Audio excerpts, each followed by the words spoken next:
একটা ট্যাকটিস। তার মানে কি মুক্তিযুদ্ধের সন্তান নাতিপুতিরা কেউ মেধাবী না, যত রাজাকারের বাচ্চারা নাতিপুতি হলো মেধাবী, তাই না?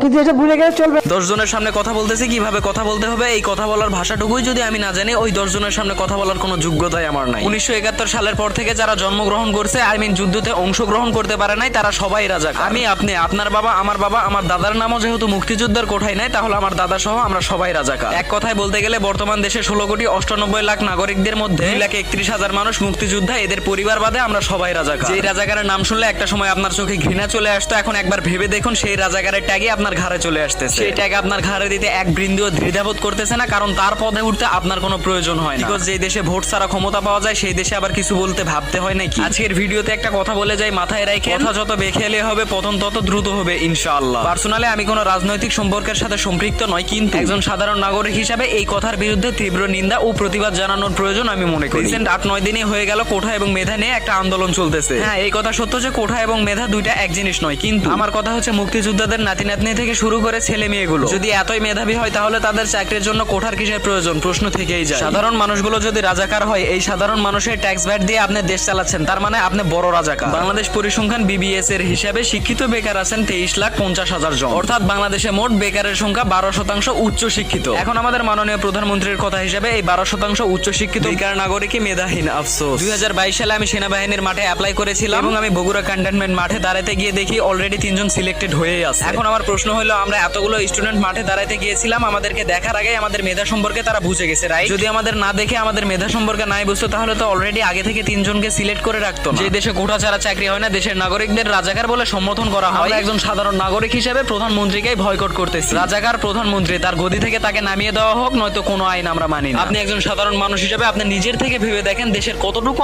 আইন সুষ্ঠুভাবে পর্যবেক্ষণ হচ্ছে। একজন সাধারণ নাগরিক হিসেবে আপনার দায়িত্ব এগুলোর বিরুদ্ধে প্রতিবাদ করা। এখন আপনার প্রশ্ন থাকতে পারে, এগুলোর বিরুদ্ধে এইভাবে প্রতিবাদ করে কিছুই হবে না। দেখেন, আপনি ঘরে চুরি করে বসে থেকেও কিছুই হবে না যতক্ষণ না আপনি এগুলোর বিরুদ্ধে রাজপথে নামবেন। যত রাজাকারের বাচ্চারা নাতিপুতি হলো মেধাবী, তাই না? আফসোস আমাদের দেশ যে পরিচালনা করতেছে তার ভিতরে শিক্ষা থাকতে পারে, কিন্তু সঠিক শিক্ষা নাই আমি মনে করি। কারণ যার ভিতরে সঠিক শিক্ষা থাকবে, সে 10 জনের সামনে এরকম ভাবে কাউকে ছোট করে কথা বলতে পারবে। কথা বলার ধরনটা আপনি একবার খেয়াল করলে দেখতে পাবেন কথার ভিতরে কতটা অহংকার লুকিয়েছিল। এবার যাই হোক, আপনাকেও আল্লাহ তাআলা দিন শেষে বোঝার তৌফিক দান করুন। রিয়েলি একটা দেশ পরিচালনা করে যে তার মুখের ভাষা এতটা ঘৃণিত হবে, এটা আসলে মেনে নেওয়ার মতো কথা নয়। আমি আপনি যদি রাজাকার হয়, তাহলে রাজাকার সেও। ধন্যবাদ।